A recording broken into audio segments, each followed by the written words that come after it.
Bem-vindos ao podcast Diário do Poder. Meu nome é Tiago de Vasconcelos, aqui com os jornalistas Cláudio Berto e Débora Sena. E nosso entrevistado de hoje é o senador Márcio Bittar. Senador, muito bem-vindo. Muito obrigado, é um prazer estar aqui com vocês. A gente estava aqui conversando já, uma conversa animada, queria retomar, sobre esse calendário de votações. Inclusive, o senhor estava dizendo para a gente que é difícil que a gente tenha votações antes das 4 da tarde aqui em Brasília, que a gente está numa semana de sessão semipresencial. Sim. Levando em conta esse calendário e como os parlamentares não estão aqui plenamente na atividade, como é que tem sido essa articulação em torno da reação sobre o caso do ministro Alexandre de Moraes no Supremo Tribunal Federal? Bom, eu entendo que nada surge e acontece de uma hora para outra. Então, há um processo de fadiga até que chega ao ponto de você ter parlamentares que se comportaram durante anos de forma... cito o meu caso. Eu nunca estive na ponta da crítica ou da tentativa de fazer, por exemplo, a CPI contra o judiciário. Só que as coisas vão acontecendo, vão se somando, e esse vazamento agora de áudios, de escritas do Alexandre de Moraes, eu considero que é o cume. Então, eu já declarei que tudo passou do limite. Mas vamos recuperar um pouquinho a memória. Primeiro, você tem o Supremo Tribunal Federal que está denunciando, processando e condenando. Isso já é um negócio totalmente fora do eixo. Você tem o pessoal do dia 8, que nenhum deles tem foro privilegiado. E todos estão sendo julgados no Supremo Tribunal Federal. Acima do Supremo, só Deus. Eram para todos eles, inclusive o presidente Bolsonaro, a exemplo do Lula, que foi julgado na primeira instância em Curitiba. Todos deveriam estar sendo julgados em primeira instância. Você tem um presidente do Supremo Tribunal Federal que vai ao encontro da UNE. Eu fui militante de esquerda na juventude e participei do Congresso que reconstruiu a UBS. Meus irmãos mais velhos participaram do Congresso 1 ano ou 2 antes, que reconstruiu a UNE. Todos nós sabemos que de lá para cá, a UNE e a UBS viraram um gueto da extrema esquerda. É o grupo mais à esquerda do PT, com o PSOL, com o PCdoB. O ministro, o presidente Supremo, vai ao evento desse, claro e evidente que ele sabe que grupos são aqueles que estão ali, e declara em alto bom tom que nós, portanto ele, derrotamos o bolsonarismo. Eles estão falando de tudo e de todos a todo tempo. Outro exemplo, o Brasil tem tradição de anistia. Eu sou um dos autores de projeto de anistia no Senado da República, no Congresso Nacional. E a PEC, que tem lá dentro também, é de minha autoria.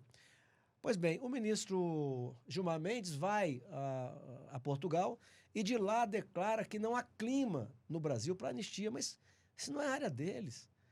Então, esse vazamento agora... outra coisa que ainda ontem eu falei na tribuna do Senado, nós temos hoje apenas 80 senadores. Você não pode dizer que tem 81, porque um dos senadores, ele está, na prática, cassado. Porque o Marcos Duval, e olha que eu não tenho, são 81 senadores, você tem aqueles que você se relaciona melhor, tem mais intimidade, eu me relaciono muito bem com o Rogério Marinho, fui deputado com ele, enfim, cada um tem mais, eu não tenho essa relação com o Marcos Duval, mas isso não importa. Quer dizer, veja, o Pacheco, o presidente Pacheco, que eu votei nele, é uma outra coisa, por que razão? Eu achava que ele poderia levar melhor a termo o fim dessa crise. Do que o meu amigo Rogério Marinho, que era do PL, mas ex-ministro do Bolsonaro e tal. Então, o Duval está cassado. Ora, se ele tem uma multa de 50 milhões, não tem como pagar. Então, tudo que entra na conta dele, ele não pode, ele não tem acesso. Portanto, as prerrogativas que o Senado oferece a quem se elege, ele não pode acessar. Ele não tem como viajar. Ele não tem como pagar sequer o plano de saúde da mãe dele, que está com câncer. Passaporte foi retido. Passaporte foi retido. Então, há uma cassação de um parlamentar. Né? E o Senado continua se submetendo a isso. Vamos lembrar, num passado não tão longínquo, o Renan Calheiros, presidente do Senado, um oficial de justiça foi lá para o afastamento dele. E ele nem recebeu o oficial de justiça. Ele pegou aquele requerimento, levou para o plenário e votou. E o Senado votou contra. E o Senado se insurgiu contra um exagero do Supremo Tribunal Federal. Portanto, eu estarei em São Paulo, no dia agora 7 de setembro, porque entendo que todos os limites foram quebrados. Mas, senador, Enfim, há um entendimento muito frequente, assim, que corrobora as suas palavras, a sua posição. Mas, de outro lado, nós temos... Quem é que pode fazer alguma coisa com relação a isso? O Senado Federal. Senado. Sobretudo o presidente do Senado Federal. Sim. Temos aí uma situação em que o senador Rodrigo Pacheco já anunciou que vai deixar a política e vai voltar a atuar como advogado junto aos tribunais superiores. Ele não vai querer brigar com o Supremo Tribunal Federal, porque logo daqui a pouco ele vai estar lá atuando como advogado e precisando da simpatia, digamos assim, dos seus ministros. Como fazer? O país continua submetido a tudo isso que o senhor descreveu, mas sem saídas. Isso está parecendo mais uma panela de pressão, né? Pode chegar um ponto em que essa panela de pressão exploda. O senhor prevê alguma consequência mais grave caso continue o Congresso se recusando a tomar uma atitude em relação a coisas assim? Vejo. E a sua pergunta me remete à possibilidade de dar uma explicação, um argumento, porque que eu não havia feito ao longo desses últimos anos coro com aqueles colegas que já propuseram vários pedidos de impeachment e tal. Porque nós não temos 54 votos para impeachment o ministro. E essa foi uma das razões de eu não ter assinado anteriormente. Porque eu imaginei, falei isso várias vezes, que você ajudaria a criar uma expectativa que não se concretizaria. Só que, como eu falei anteriormente, tudo tem limite. E na democracia, nada acontece exatamente quando você deseja. O tempo não é o que você quer, mas você vai amadurecendo para um próximo momento. É verdade que o Pacheco já anunciou que não vai mais disputar nenhuma eleição e, portanto, vamos dizer, em tese, ele não precisa se expor com o Supremo, embora ele não seria o conteúdo. O que nós queremos dele é que ele coloque para tramitar. O voto dele é uma outra questão. Mas, de qualquer forma, ele não quer se indispor com o Supremo, que daqui a pouco ele vai ter uma banca de advogados aqui em Brasília, vai ter relação com essa turma e tudo bem.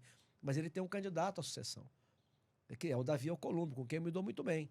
Então, você vai criando... Por exemplo, hoje o PL compreende, e já era o que eu achava, quando o presidente Bolsonaro perdeu a eleição, eu achava que o PL e os aliados do presidente deviam fazer um acordo e amarrar uma pauta mínima e alguns cargos importantes, como a CCJ, por exemplo, para garantir o acordo. E, claro, é evidente que nessa pauta mínima, por exemplo, estaria a anistia. Estaria alguma coisa com relação a melhorar a relação nossa com o Supremo Tribunal Federal, ou limitar essa sanha deles e tal. Faremos isso agora. Há hoje um entendimento claríssimo por parte do PL, do presidente Bolsonaro, de você fazer o entendimento, porque não dá para a gente ganhar a eleição.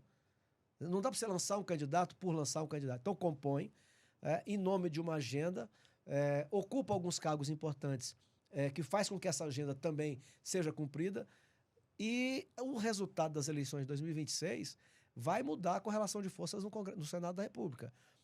Eu participo de conversas, conheço alguns estados do Brasil, a direita vai fazer uma bancada de senadores em 2026 muito grande. É muito provável que os votos que temos, que teremos com o resultado de 2026, vá passar de 41 votos. O que muda um pouco a correlação. Então, eu não sei se nesse Senado nós temos condições de fazer o impeachment, mas nós podemos amadurecer, exaurir etapas para ficar pronto para um momento seguinte.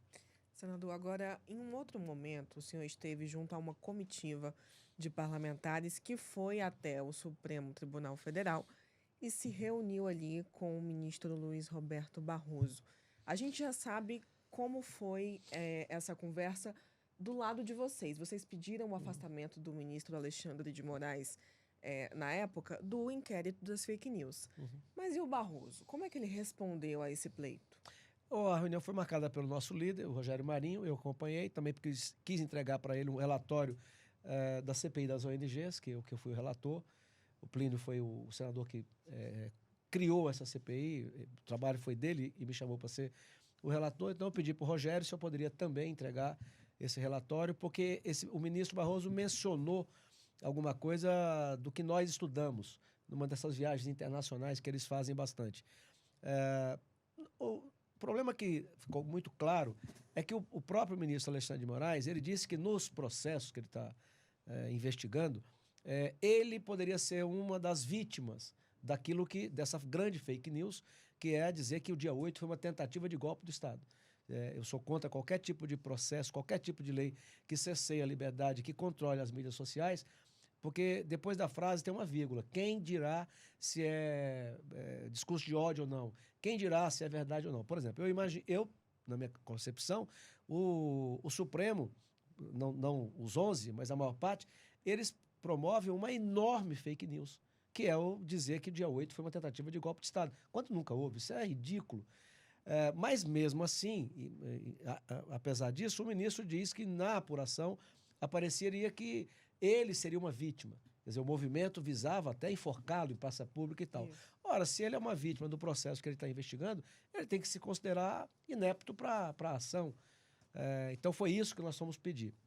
O que eu achei interessante na conversa com o Barroso, foi uma conversa um pouco demorada, o presidente Supremo, é que ele, pelo menos, mencionou, você vai por um assunto e acaba resvalando em outros e tal. E ele mencionou que essa questão da anistia, um momento, mais ou menos a frase dele, se um momento o Congresso vai dar conta disso. Né? Então, para mim, eu saí da reunião e comentei isso depois com o Rogério e com os outros colegas que foram, que eu achei assim, interessante, pelo menos uma opinião que diverge, aparentemente, né, do próprio Gilmar Mendes, que disse lá em Portugal que não havia clima no Brasil para uma anistia, né? Invadindo a competência, dando opinião num poder que não é deles. Né? Senador, e agora, após a decisão de ontem do Supremo Tribunal Federal e, enfim, após a reunião de ontem no Supremo Tribunal Federal com representantes dos três poderes, enfim, chegou-se à conclusão que vamos lá, as emendas continuam do jeito que estão, vamos dar essa salpicada de transparência e etc, e governança e tudo isso que está em moda hoje em dia. Mas, na prática, nada mudou. Apenas uma eventual promessa de que essas rédeas que o Congresso estava imaginando em relação ao Supremo Tribunal Federal ficariam, então, para depois. O que o senhor acha disso? Vai ficar para depois mesmo? Você acha que o depois, então, é essa janela de tempo que o senhor imagina, 2026, enquanto a oposição se organiza? Tiago, a tua pergunta me dá a oportunidade de falar de um tema que a vida me permitiu acompanhar desde o começo. Eu tive mandatos não consecutivos. Então, a primeira vez eu tive um mandato federal eleito em 98. Como é que funcionava? Naquela época não havia emenda obrigatória, nenhuma. Então, a emenda que causava mais atenção, que o Estado queria, era de bancada. Então, o governador, geralmente, reunia a bancada, e aí, portanto, quem é opositor ou não e tal, reunia todo mundo. E num colegiado, você não tem como pedir uma emenda para o seu agrado. Então, ali saíam as emendas, de fato, que o Estado necessitava. No caso do Acre, por exemplo, eu que sou paulista de nascimento, mas criando por opção, sempre estava lá a BR-364, ela não era asfaltada. Pois bem, então e a emenda individual era nada. Vou dar um chute, a preço de hoje era R$100 mil, e não tinha nada obrigatório. Então, o governador vinha com a bancada e estabeleciam reuniões, eram importantes no final do ano, na época do orçamento e tal, para estabelecer a prioridade. Então, emenda número 1, número 2, número 3, tal, então eram prioridades. Isso protegia, por exemplo, o direito do membro da bancada, que era oposição ao governo federal, porque não era individual, né, era coletivo. E ao longo do ano, legitimamente, na disputa, a coberta, você cobre o pé, sobe a cabeça, você cobre a cabeça, sobe o pé, na disputa legítima, a bancada do Estado ia tentar viabilizar com que o Executivo liberasse aquelas emendas, de fato, para obras muito importantes no seu Estado. Bem, aí ganha o Lula. O que é que o Lula faz? O Lula percebe, acostumado à negociação naquela sindicato e tal, ele percebe que isso não dava a ele mecanismo de barganha, porque não era do sujeito. O que ele faz? Ele começa a encostar a emenda de bancada e aumentar exponencialmente a emenda individual. Então, vamos lá, a preço de hoje, mais ou menos, era 100 mil. Ele vai levando, chega a 15 milhões, mas não era obrigatório. Então, isso, de fato, foi o mais famoso, na minha opinião, o balcão de negócios do Congresso Nacional com o Executivo. O parlamentar tem 15 milhões, que é o direito dele indicar, mas quem decide se libera ou não é o Executivo. Bom, aí começou a ter uma reação no Congresso, de ficar chateado, indignado com isso. E aí começa a ter o movimento de transformar essa emenda individual em emenda obrigatória. Eu volto, saio da Câmara, disputei majoritária contra o PT, perdi a eleição e tal, depois volto de novo como federal. Fui membro da mesa, primeiro secretário. Henrique Eduardo Alves, que era o candidato a presidente da minha chapa, da chapa que eu compus, a grande promessa dele, eu andei com ele em alguns estados do Brasil, era transformar a emenda individual em emenda impositiva. E começou a acontecer com ele. O presidente seguinte acabou corrigindo algumas falhas, e ela é o espelho que ela é hoje, é obrigatória, mesmo que a prefeitura, o governo do estado estejam inadimplentes, a emenda individual obrigatória. Me lembro na administração Rodrigo Maia, desculpe interromper, na administração na gestão Rodrigo Maia, na Câmara dos Deputados, eu acho que a PEC que aprovou as emendas impositivas teve mais de 460 votos. Então, aí veja, aí na mesa que eu fiz parte, começou a transformar a emenda individual em impositiva. Aí vem a eleição do presidente Bolsonaro. Eu lembro de assistir o Flávio, meu colega, me dou muito bem com ele, logo depois da eleição, ele se colocar frontalmente contra o Rodrigo Maia. Eu, lá do Acre, achei aquilo meio estranho, porque o senador da República, recém-eleito, filho do presidente eleito, né, e o Rodrigo era o presidente da Câmara. Não sei se vocês se lembram, havia até uma ideia de que eles queriam que o Rodrigo colocasse para tramitar naquele restinho de ano a emenda da reforma da Previdência. Uhum. Pois bem, então criou-se uma animosidade, ou se aprofundou. O Rodrigo se reelege contra o apoio, vamos dizer, dos bolsonaristas, do filho do Bolsonaro, da turma que acompanhou o presidente Bolsonaro, e aí ele, na minha visão, em retaliação, o que ele faz? Ele coloca para votar, que eu nunca tinha ouvido falar, em transformar a emenda de bancada em emenda impositiva. E ele tem a prerrogativa, presidente da Câmara, põe para votar. Ora, qual é o parlamentar que vai votar contra? Por isso que deu 400 e poucos votos. Sai da Câmara como um foguete, chega no Senado. 71 assinaram rapidamente. Então aí o Rodrigo, a iniciativa do Rodrigo, transforma também a emenda de bancada em emenda impositiva. E cria o RP9, que eu fui relator. Pois bem, então ele criou a emenda de bancada, transformou a emenda de bancada em positiva e cria o RP9. O RP9 tinha imperfeições, nós, em acordo com o Supremo, corrigimos algumas imperfeições, mas foi objeto de debate até na eleição de presidente, primeiro turno e segundo turno. Porque ela não era obrigatória. Pois bem, quando chega no final de 2022, o Supremo, então, considera a emenda de relator ilegal. Emenda de relator, que até pouco tempo atrás RP9. era o tal do orçamento secreto. Bom lembrar que manchetes tempos atrás chamavam assim. Que de secreto não tinha nada. Não. Ele podia ser aperfeiçoado, mas enfim, e não era obrigatório. Quando o Supremo, então, considera inconstitucional, o que é que faz? E o presidente da Câmara, ele segurou uma votação, que era, lembra daquele, a PEC da transição? Uhum. Foi aprovada no Senado, foi para a Câmara e o presidente segurou, para esperar a decisão do Supremo Tribunal Federal. Quando eles consideram inconstitucional, o que é que o Congresso faz? Pega metade daquilo que estava destinado no orçamento para a emenda de relator e põe na emenda individual. Então, a emenda individual subiu muito de novo. Né? Bom, o que eu penso disso? É uma anomalia? É uma anomalia.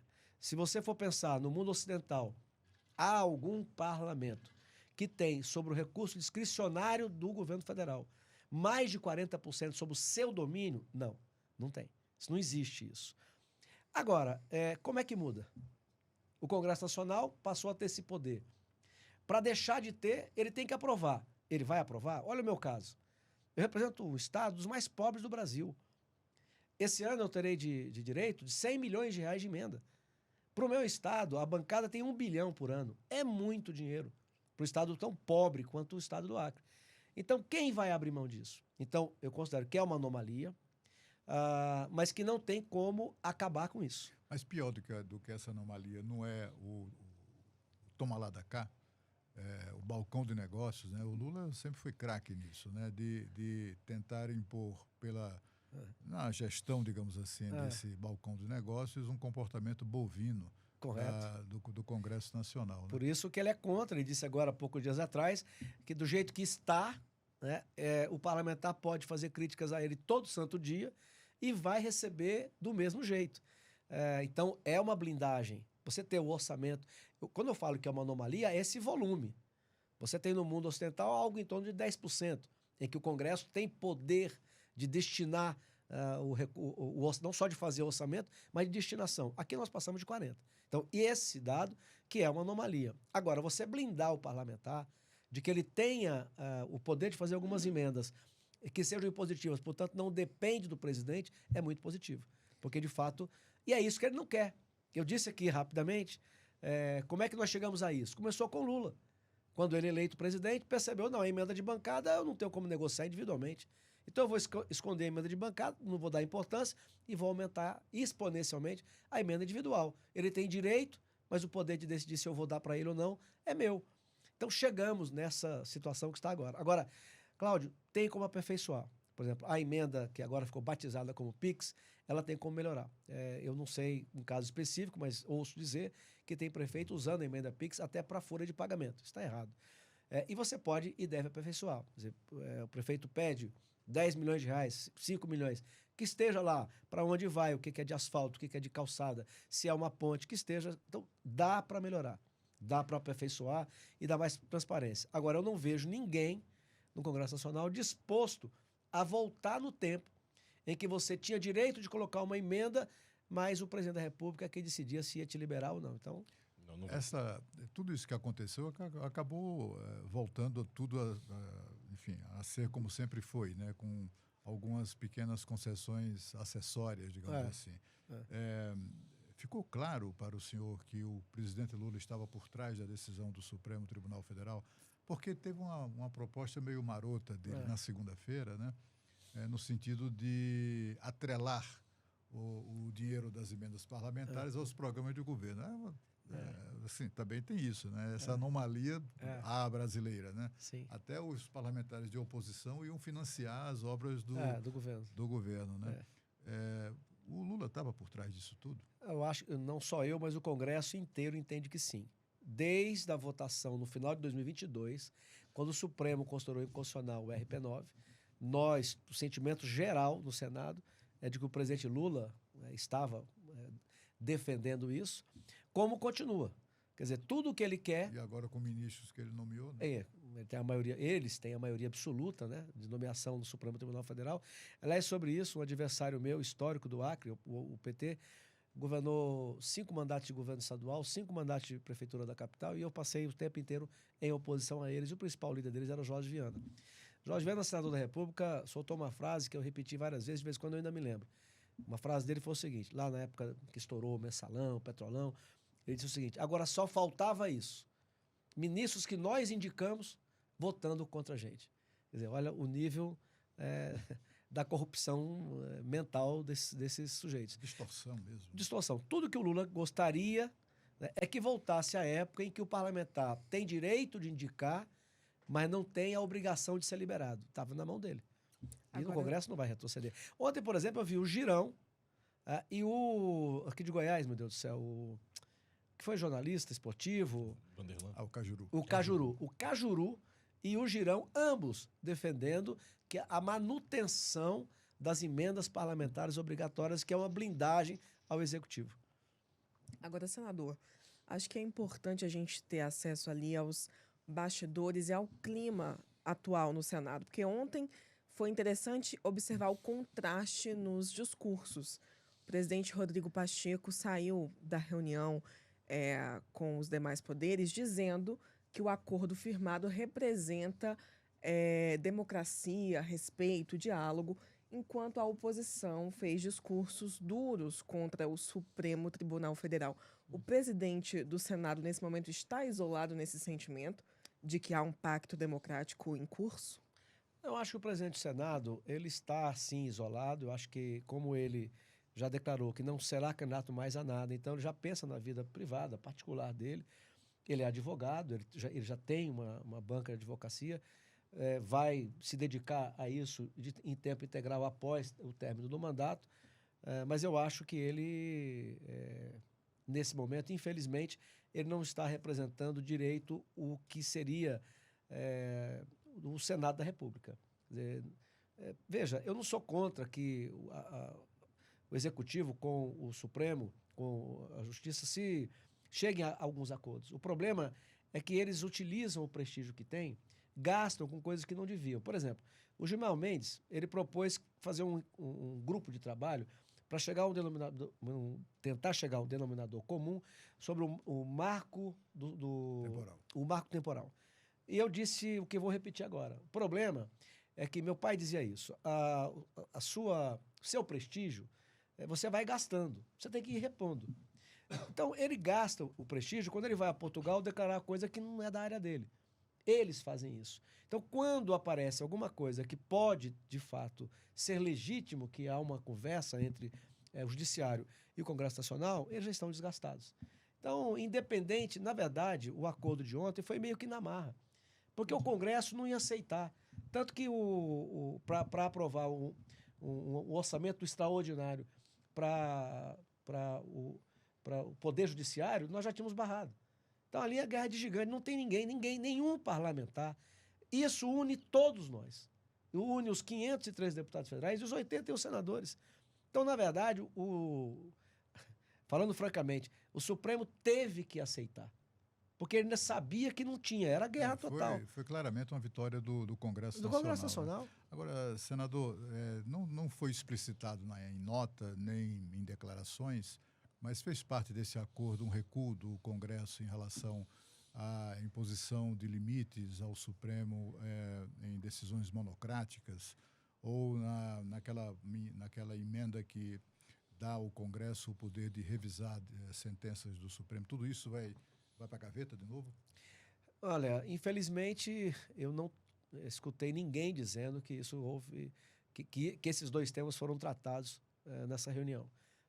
Ao que tudo indica que o tema urgente, inclusive para eles, porque estão querendo mais recursos e precisam do Congresso para isso, era dar termo a essa discussão de emendas que une, como você mesmo confirmou, une todo o Congresso Nacional. Então foi uma vitória do Congresso Nacional. Agora, vou aproveitar aqui da imensa audiência de vocês para dizer, no que diz respeito ao fim da decisão monocrática, é a Câmara que tem que ser pressionada. Porque nós já aprovamos. Inclusive foi o Pacheco o autor do projeto. Foi o único momento assim que ele se colocou contra alguns interesses de alguns ministros e tal, a favor do aperfeiçoamento da democracia. A outra coisa muito importante, mas muito mesmo, eu disse, nós não temos 54 votos para impeachment um ministro. O que não significa que nós não devemos tentar, porque ultrapassaram todos os limites. Ora, e qual uma das razões? É porque tem muitos parlamentares que têm processo no Supremo Tribunal Federal. Nós já aprovamos no Senado o fim do foro privilegiado, está na Câmara.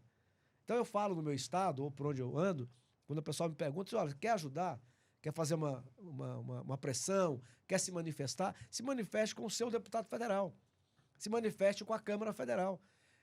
Nesse momento, se a Câmara vota o que nós já aprovamos no Senado e acaba com o foro privilegiado, você tira uma arma apontada na cabeça de vários parlamentares. Então, aí sim, a situação seria uma outra. Imagina, graças a Deus, eu não tenho nenhum processo no Supremo Tribunal Federal. Mas eu não tento me colocar no lugar de alguém que tenha processo lá dentro. Então, cria uma situação difícil. Eu não vou culpar o colega que tem um processo lá dentro de temer assinar um impeachment contra o ministro que tem um processo dele na mão. Então, se a Câmara votar o que nós já votamos, que é o fim do foro privilegiado, isso desaparece de uma hora para outra. E aí você ia ver um Senado muito mais altivo com o Supremo Tribunal Federal do que o que é hoje. Porque eliminaria a maior razão da submissão de vários parlamentares ao Supremo Tribunal Federal. Senador, uma das suas atribuições como senador da República e também como homem público de uma maneira geral é no sentido de ficar de olho aí na política externa brasileira. Eu queria mudar um pouco tema para essa área. E eu queria me ater à questão da Venezuela. Sim. O senhor que é um homem que representa um estado da Amazônia, embora pobre, muito significativo na vida política brasileira. E o senhor acha que é apenas coincidência os 51% da vitória do Maduro e a acusação com prisão de mais de 1.500 pessoas de tentativa de golpe de Estado, abolição violenta do Estado de Direito, que está acontecendo também na Venezuela? Isso é tudo apenas uma coincidência? Não, claro que não. Inclusive, ontem eu mencionei que nesse momento, quem está fazendo uma crítica duríssima ao Supremo Tribunal Federal do Brasil é o Maduro. Quando o Maduro diz que o Supremo dele e o Supremo do Brasil se equivalem, eu, se fosse do Supremo, teria vergonha. Todo mundo Soa civilizado... como um insulto, Um né? insulto. Todo mundo civilizado sabe que o Supremo dele é dele. Ele corrompeu todo mundo, ele aumentou as cadeiras. Funciona como uma correia de transmissão dele. Os adversários dele, ou ele prende, ou o tribunal... mata. Ou mata, ou o Supremo, ou o Tribunal Eleitoral deles considera o sujeito inelegível. Então, quando ele diz que os dois Supremos, dele, da Venezuela, e o do Brasil se equivalem, para mim é um insulto ao Supremo Tribunal Federal. Eu disse na tribuna do Senado Aliás, ontem. a inelegibilidade do principal adversário é outra coincidência É. que une o Brasil, digamos assim, os governos do Brasil e da Venezuela. Na verdade, olha, como eu mencionei no começo, eu fui de esquerda jovem, 16, 17, 18, 19 anos, participei daquele processo. Quem não, né? Quem não, né? Eu até brinco às vezes, eu digo, rapaz, tem uns caras aí geniais, e eu tô do lado deles, então eu tô bem, né?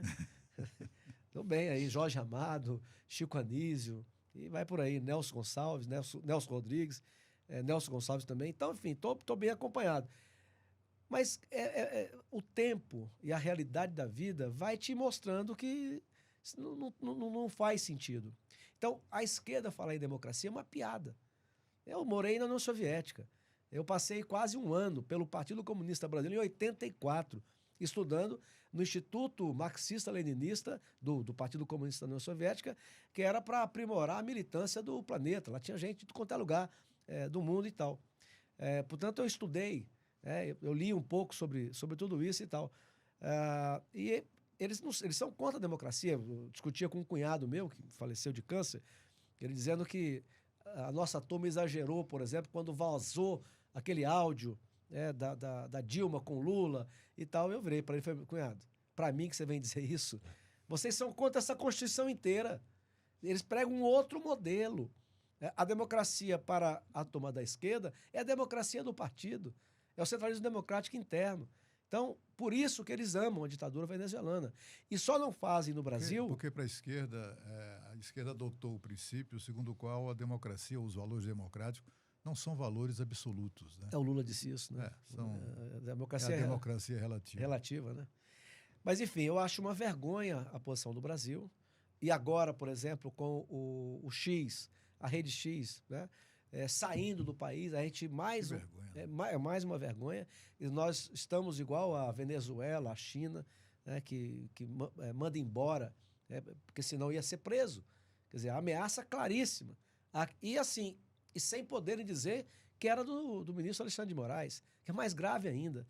Então, eu lamento muito, a política externa brasileira está na mão disso. Outra coisa, que é um ambiente eu considero que toda a Amazônia deve estudar sobre a questão ambiental. Você tem um interesse econômico gigantesco, mundial, travestido de preocupação ambiental, que financia ONGs no Brasil. Para o Brasil é migalha, para elas são bilhões de reais, é muito dinheiro, que constrói uma militância no Brasil contra o interesse nacional.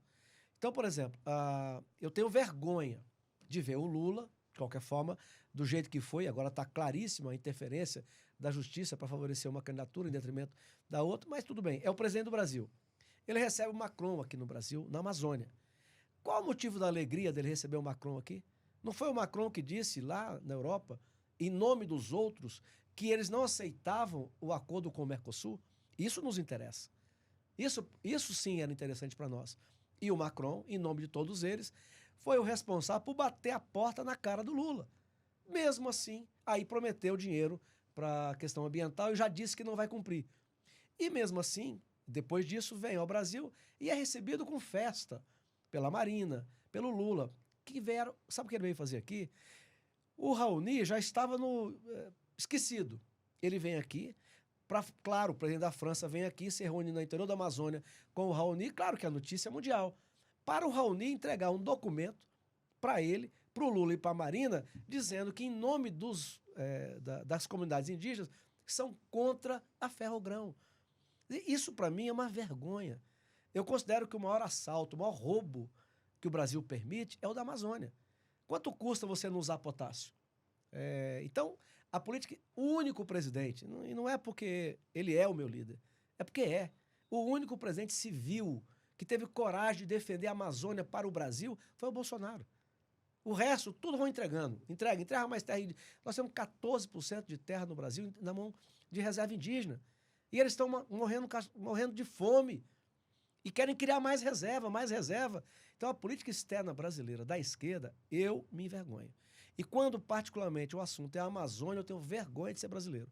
Porque o único país que aceitou o que nós aceitamos somos nós. Você está falando da Venezuela. País que era milionário, era considerado o primeiro país que entraria no clube dos milionários, dos ricos, primeiro mundo. Da OPEP. Eles quebraram. Né? A média de emagrecimento é quase 10 quilos por habitante, porque não tem o que comer. Não tem o que comer. Desemprego altíssimo, inflação altíssima. Acabaram com o país. Mas ninguém conseguiu impedir. Agora, nós aqui, por livre e espontânea vontade, entregamos. A Amazônia é mais de 60% do Brasil. Na mão deles. E, infelizmente, essa política voltou. Então, não é só o viés autoritário, ditatorial, que faz com que o Brasil fique ao lado de párias mundiais. É também uma política externa que negligencia o interesse nacional. Olha, na CPI das ONGs, ficou claro, para mim, é estarrecedor. Vamos lá.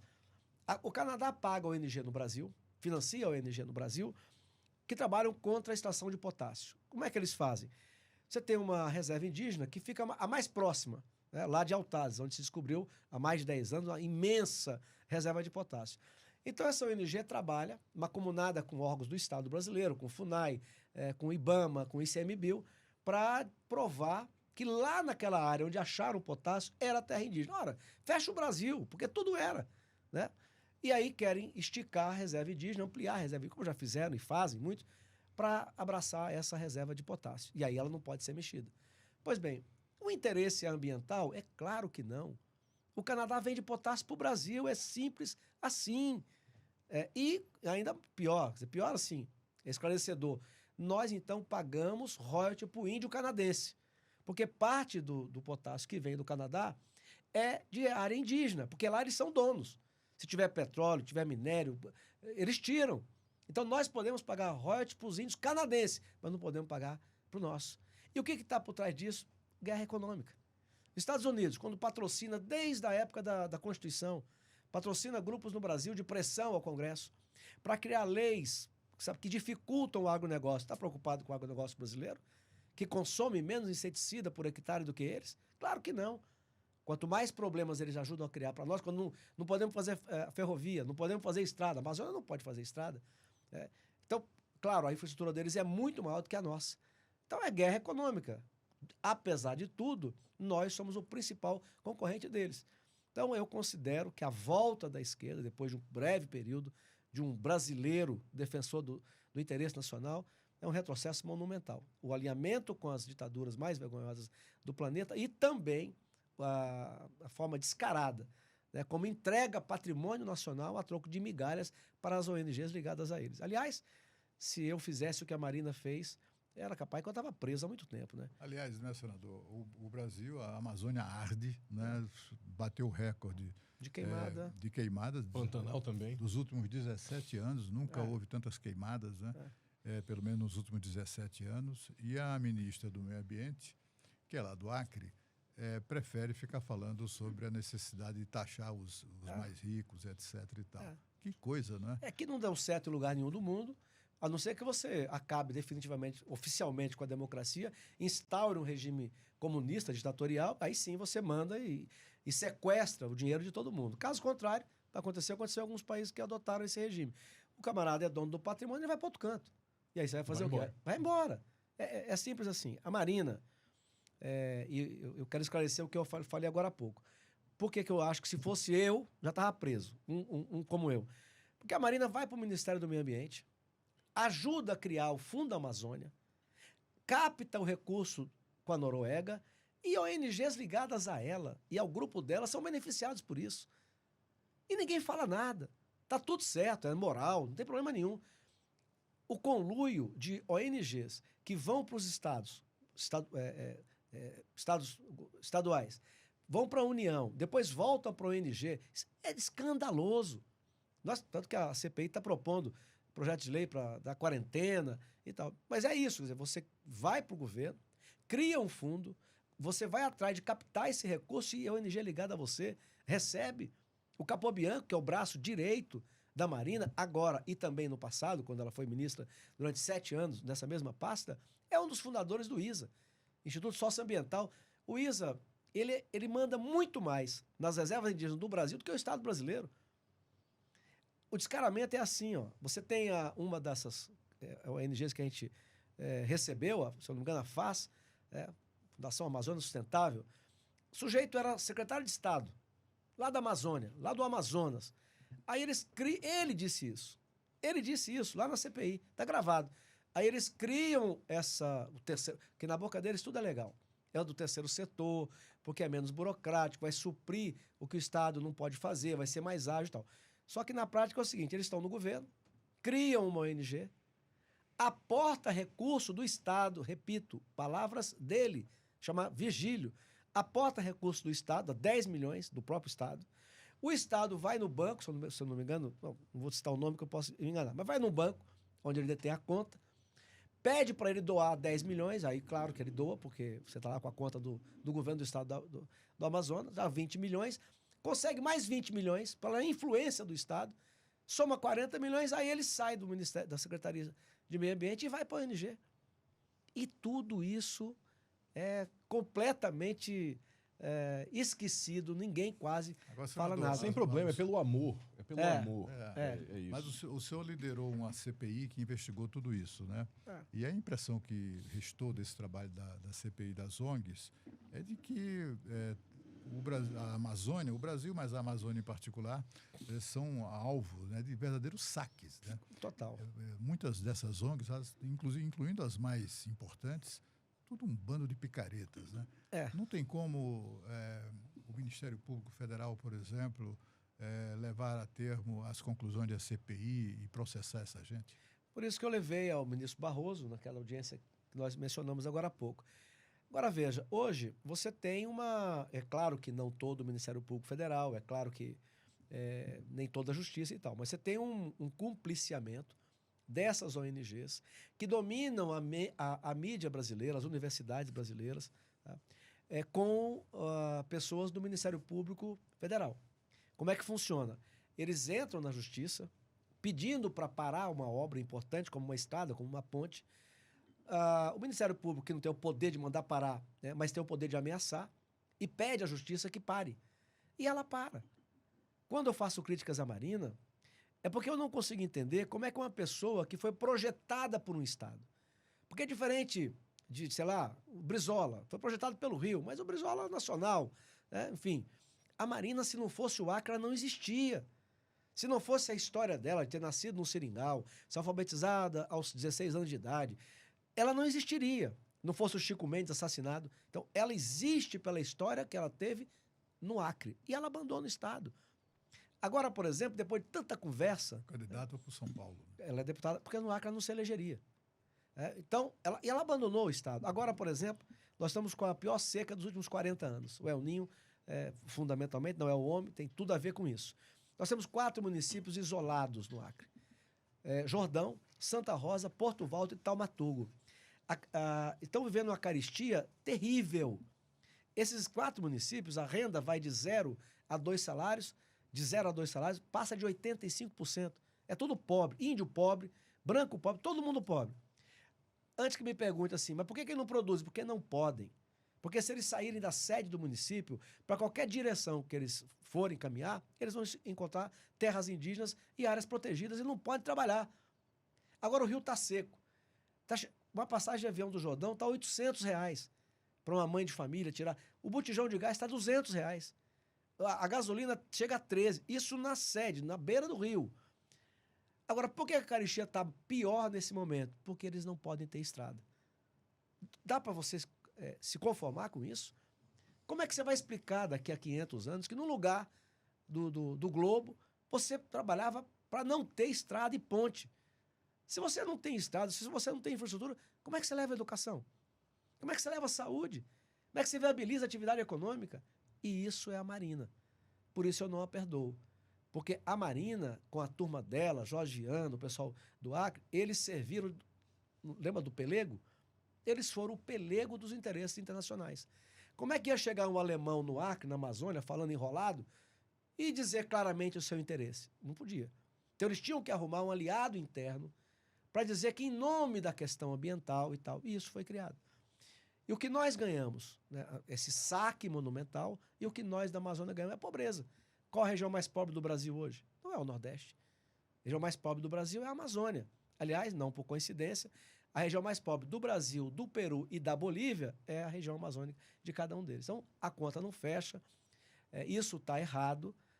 O Brasil precisa voltar a ter governo federal que cuide, em primeiro lugar, do interesse do povo brasileiro e, particularmente, do povo da Amazônia. Senador, eu acho que vale lembrar que a melhor coisa que a gente teve dessa visita do presidente Macron aqui ao Brasil foi aquele ensaio fotográfico pré-casamento dele com o presidente Lula, mãos dadas, vestidos de branco, etc. Uma gracinha, né? Para quem não conhece, não se lembra desse momento, vale a pena dar um Google. E eu queria saber se no Congresso existe algum tipo de articulação em torno disso. Eu vi um depoimento do assessor de assuntos internacionais aleatórios do presidente Lula, o Celso Amorim, na Comissão de Relações Exteriores. Percebi a falta da presença do chanceler Mauro Vieira, que também até agora não deu as caras, aparentemente foi para a Colômbia. Se fala lá no Congresso, esse assunto de alguma forma surgiu no radar? Eu sei que é muita coisa, mas... Eu quero dizer que eu tenho primeiro tenho maior antipatia a esse Macron, né? Maior antipatia a ele. Aliás, o Paulo Guedes usou uma frase minha, eu me dei muito bem com o Paulo Guedes, tenho admiração por ele, acho ele um sujeito fantástico, e a gente conversava muito. A primeira vez que nós almoçamos, tratamos o assunto que ele queria, o que eu também queria, que era o orçamento, eu já era indicado o relator, e depois ele passou 1 hora conversando comigo sobre a Amazônia, atentamente. Qual foi a frase que ele usou? Ele conta isso, nas redes aí aparece. Ele estava num encontro desses, né, de representantes da economia na Europa, e ele disse: vocês nos acusam de termos posto fogo na Amazônia. É claro que nós não pusemos fogo na Amazônia. É a mesma coisa que eu dizer que vocês colocaram fogo na Notre Dame, que está no centro da cidade. Foi eu que disse isso. Quer dizer, você não conseguiu evitar o fogo na Notre Dame, no centro de Paris, e você quer que nós sejamos responsáveis por evitar o fogo numa área que é muito maior do que a Europa Ocidental? Você está de brincadeira. E o pior dessa questão do fogo... Eu preciso lembrar, né, senador, que o Macron, na época áurea, no auge das críticas ao governo Bolsonaro pelas queimadas na Amazônia, o Macron publicou uma foto velha, né, como prova de que a Amazônia estava em chamas. Era uma foto de 20 anos antes. Né? Leonardo DiCaprio também. Mentirou, os dois mentiram, né, em relação à Amazônia. Eles os dois e muitos outros. E muitos outros, né? E agora, mais uma vez, eu já mencionei isso no Congresso, você pega a Olimpíada, todos vimos o Rio Sena poluído. Então, assim, eu quero dizer que eu lamento muito, mas o tema que nós estamos falando aqui agora ainda não ganhou a repercussão que ele merece. Eu repito, para mim, muito mais do que o mensalão, do que o petrolão, é o que o Brasil deixa de fazer com a Amazônia. Sem explicação. Se vê uma mina de potássio, cara, não é nada, não tem nada de poluição. Nada. E o Brasil fica... Quando estourou a guerra, por exemplo, o presidente Bolsonaro, eu entendo inteligentemente, foi à Rússia negociar. Porque se corta o potássio, um dos maiores fornecedores é a Rússia, além do Canadá, o agronegócio brasileiro ia sofrer. Você ia diminuir a produção de comida, ia diminuir emprego, retração da economia. E a gente tendo no Brasil. Então, esse assunto, para mim, é o que mais me causa indignação. Eu já disse e repito, quando se fala de Amazônia, eu tenho vergonha de ser brasileiro. Porque nenhum país olha Cuba, 60, 70 anos de ditadura, ninguém invadiu. Tentaram, inclusive, uma vez, Estados Unidos, e não conseguiu. Aqui quem manda somos nós, é Fidel, aí depois do Fidel, o irmão dele e outro, e acabou. E a gente aceita. Aqui, a 500 quilômetros da Foz do Amazônia, a 500 quilômetros, 180 da praia de Amapá. E enquanto a Marina estiver ali, não sai licença. E a Guiana do lado de lá, hoje é a nova Dubai. E eu vi o presidente num vídeo sendo questionado por um jornalista inglês, e ele disse para ele tudo aquilo que eu gostaria de dizer. Aliás, uma outra vergonha é o Lula chegar da posse do rei, lá na Inglaterra, e dizer que ele acha bonito isso. O que eu acho uma vergonha. Quer dizer que a primeira coisa que o rei pediu para ele foi para cuidar da Amazônia. Vai cuidar você do seu país, rapaz. Eles não sabem sequer o que é APP. Nem isso eles sabem. Olha os filmes. Você vê todos os rios da Europa desassoreados até a beira dele. E eles que têm que dar lição de moral no Brasil. A Amazônia, o bioma Amazônia, está 86% preservado. Hoje, por lei, se você somar todas as áreas indígenas, reserva extrativista, tudo, floresta, parque, tudo. E ainda por cima, os 80%, porque na Amazônia é 80% da propriedade privada. Ou seja, não existe propriedade privada na área rural na Amazônia. Somando tudo isso, chega a 81%. Quem é que tem moral para falar uma coisa com a gente? Então, é uma guerra econômica, são interesses econômicos que eles defendem, travestidos de preocupação ambiental. E o Brasil até agora está aceitando. Então, não tem no Congresso uma reação à altura da bronca, à altura do que nós deixamos de ter, não tem reação. Tem um Plínio, eu quero aqui mais uma vez homenageá-lo, a CPI das ONGs que deu uma contribuição, porque as coisas vão amadurecendo, né? Até chegar o momento do Congresso fazer leis que devolvam mais autonomia e recuperem soberania sobre a Amazônia. Então, o Plínio Valério foi ele que trabalhou mais de 4 anos para criar a CPI, e ele incansavelmente tal. E, para minha surpresa, quando ele viu que ela ia ser instalada, ele chega e disse: olha, você precisa ser o relator. E eu fui com muito prazer. Então, é uma contribuição nossa. Mas, infelizmente, o Congresso e o governo federal, o governo é entregue a isso. Ele é entregue a essas ONGs, a relação dele, da militância dele e tal. Mas o Congresso não reage à altura do tamanho do problema que a Amazônia servia a interesses externos e não ao brasileiro. Senador, agora eu queria trazer aqui uma fofoca, uma polêmica para a nossa roda. O senhor ontem na tribuna do Senado disse que o pastor Silas Malafaia deve lhe pedir perdão. Que treta é essa que está rolando entre vocês? O Cajuru disse que não tinha problema de pedir desculpa, e ele pediu desculpa lá para alguma, eu não lembro mais. Falando com o senador Magno Malta, disse que não tinha problema de pedir desculpa, e pediu, né, e tal, desculpa e tal. E o Magno Malta estava ali. Eu aproveitei, né, em tom de brincadeira, mas é sério. Meu corpo produz cálcio a mais do que o que devia. E ele que se concentra em alguns lugares. Se concentrou nos meus 2 calcanhares. Eu tive que operar o calcanhar direito há 2 anos e meio. E agora, há poucos... Vai completar 4 meses, dia 22. Hoje, né? Dia 22. Que faz 4 meses que eu operei o esquerdo. Eu corro, eu gosto de correr. Já fiz 4 meses maratonas. Adoro correr desde criança e tal. E isso impede, porque...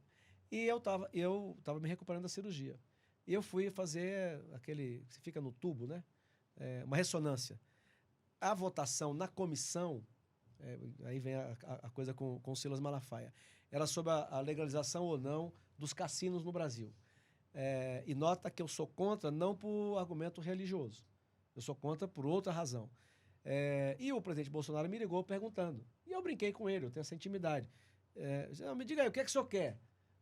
Eu queria que ele pedisse uma coisa que eu já ia fazer mesmo, mas da vida, né? E tal. E depois eu descubro que o Silas estava do lado dele, o que já não está muito correto, né? Eu não ponho no Viva Voz quando alguém me liga e tal. Mas tudo bem. Era a votação na CCJ de manhã, eu sou membro da CCJ. Amanhã passou e não aconteceu. E à tarde eu fui fazer o exame. Não tinha como eu votar. Eu estava lá dentro, né? E aí ele veio a público fazer uma crítica, que eu tinha enganado o presidente Bolsonaro e tal. Eu fiz uma réplica, né, dizendo, entre outras coisas, que eu sabia muito do patrulhamento ideológico da esquerda e agora eu estava vendo o patrulhamento ideológico também da direita e tal. A votação mais importante é no plenário, e no plenário eu vou votar do jeito que eu já tinha declarado que ia votar. Eu acho que comigo ele se precipitou e podia pedir desculpa também. Eu aproveitei lá a onda, né? Vou pedir desculpa e tal. Eu virei pro Magno Matos, o pastor... Aproveitando para falando de desculpa, né? Senador, eu queria saber o seguinte, o presidente Bolsonaro está inelegível e eu estou entre aquelas pessoas que não acreditam na reversão dessa inelegibilidade. O senhor acha que ele tem chance de reverter isso? e confirmando-se a inelegibilidade, como deve ser confirmada mesmo, né? Porque esse Supremo que está aí não vai dar mole para o Bolsonaro. Né? Tá Isso faz parte, digamos assim, da lógica, né? Da situação de poder hoje. Quem é o candidato do campo majoritário? Primeiro, eu gosto de duas... Aquele que o senhor prefere eu acho que hoje. se o presidente Bolsonaro... Primeiro, eu fui um dos primeiros que disse, no primeiro semestre de 2023, né? Logo no começo do mandato do PT, eu disse da cadeira, eu disse que eu estaria com o Bolsonaro ou com quem ele indicasse. E eu ouço agora muita gente dizendo isso, inclusive governadores, né, que ou é o Bolsonaro ou quem ele indicar. Eu tive talvez um dos primeiros que mencionei isso. Mas eu gosto muito da resposta do Ciro Gomes, e a do Valdemar. A do Valdemar, na Globo News, falaram isso para ele, ele falou assim, mas o Lula não estava, inclusive preso. Então, eu gosto dessa resposta. Porque se o Lula, que estava preso, processado, condenado em 3 instâncias, e nas instâncias corretas, né, em 3 instâncias, por unanimidade, né, como o líder do maior esquema de assalto ao Estado brasileiro da história, ele pôde sair e ser candidato, por que não o Bolsonaro? E o Ciro que diz isso. Ele fala, no Brasil tudo pode. Eu já assisti o Ciro falando isso algumas vezes. Ele diz assim, olha, o Supremo Tribunal Federal foi instado 5 vezes, palavra do Ciro, e nas 5 vezes ele confirmou que Curitiba era o foro correto, e depois ele muda de opinião, então tudo pode. Então, eu acho sim que é possível, até porque o processo de anistia é do Congresso Nacional, né? Eu não vejo como, na pequena agenda que nós temos que fazer com a eleição da mesa da Câmara e principalmente do Senado, pequena, não dá para ser um caderno imenso. Na pequena agenda, eu não vejo como a anistia não estar ali. Né? E o presidente, ou o futuro presidente, não vai se comprometer com o mérito. Ele vai se comprometer com a tramitação. Ora, se começar a tramitar uma matéria no Congresso de anistia para esses pobres coitados, que levavam a arma de muitos deles era a Bíblia, não tinha um canivete, não tinha um revólver, não tinha nada. Eu vejo os do Acre que estavam presos, os últimos 7 presos, tudo pobre. Você não tem ninguém como vai financiar, como, tudo pobre. Então, na hora que começar... E aí, claro, envolve o presidente Bolsonaro também. Na hora que começar a tramitar isso, eu acho que vai ter uma campanha nacional. Onde deputado chegar no aeroporto, aonde senador chegar no aeroporto, eu acho que vai ter gente pedindo voto pela anistia. Que repito, é uma tradição brasileira. O cenário internacional também pode ajudar, com a possível eleição do Donald Trump. O clima, não é que ele vai interferir, mas o clima fica mais favorável. Então, eu acho sim possível, porque é prerrogativa do Congresso. É a palavra inicial e final, porque se tiver veto, ele derruba o veto. Mas é uma possibilidade forte de não ser revertido. E nesse caso, o senhor há alguma alternativa ao Bolsonaro que lhe agrade mais? Eu tenho muita simpatia pelo governador do estado de São Paulo. Quando o Bolsonaro foi presidente, eu ocupei a cadeira de vice-líder do governo, fui relator do orçamento mais esquisito do Brasil, foram os 2 anos da pandemia. O orçamento que é anual, meu, foram 2 anos e alguma coisa. Toda aquela polêmica em cima do RP9, orçamento secreto. Então, me relacionei muito. Eu me lembro, inclusive, uma história assim interessante. Primeiro, o Bolsonaro tinha dito ao Tarcísio para ele ser senador. E quando isso chegou para o Tarcísio, ele já se assustou.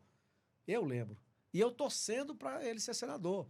Porque logo de cara eu disse ao presidente Bolsonaro, a primeira vez que tivemos uma conversa, não de parceiros. Primeira vez que nós tivemos uma conversa de parceiros, no primeiro ano, eu disse a ele, presidente, com este Senado, a gente não muda. As coisas que nós precisamos para a Amazônia, que nós comungamos com esse Senado, não muda. E ele se esforçou muito para melhorar a correlação de força no Senado. E melhorou, mas aí tiraram a eleição dele e tal. E eu lembro, então, quando eu, animado com essa coisa de fazer mais senadores e tal, quando ele colocou o Tarcísio. E o Tarcísio, a primeira vez que nós nos encontramos após o presidente ter instado ele a secretário ao Senado, estava assustado. Pô, mas você candidato ao Senado, nunca foi candidato a nada e tal. E daqui a pouco o presidente muda e deixa de ser candidato ao Senado para governador de São Paulo. Quer dizer, quase 1/4 da população brasileira. PIB, né? O maior PIB brasileiro e tal. E eu me recordo, quando nós fomos inaugurar a ponte do Rio Madeira, que quem terminou a obra foi o presidente Bolsonaro, na volta nós íamos juntos. E eu lembro dessa ocasião, o presidente falando sobre a candidatura dele de governo, e ele assim, com os olhos arregalados, e olhando para mim, como quem diz assim, rapaz, me ajuda aí, esse cara tá maluco. Me salve. E o cara hoje é governador do estado de São Paulo. É um baita de um técnico e que também, na arena política, tá dando show. Tem se saído muito bem. Tá dando show, então eu acho que é um cara preparadíssimo. E mais uma vez eu vou me lembrar do Ciro, que ele disse que o governador do estado de São Paulo naturalmente é um pré-candidato à presidência, porque o cara que senta na cadeira do estado de São Paulo, com a população que tem, com o PIB que ele tem, naturalmente é um pré-candidato. Então eu tenho muita simpatia pelo Tarcísio, mas a decisão é do Bolsonaro. Senador, muito obrigado pela presença. A gente chegou agora no final do nosso horário. Foi ótima a entrevista, passou rápido. E eu queria agradecer. Muito obrigado. Não, quem agradece sou eu. A Débora sempre conversa comigo, né? Eu que agradeço. Para mim é um privilégio estar aqui, para mim é um privilégio conhecê-lo pessoalmente. Acompanho a sua coluna, não é de hoje. Estou sempre à disposição e quero agradecer a oportunidade, principalmente por poder falar mais um pouco do absurdo que acontece na Amazônia. É uma farsa mundial.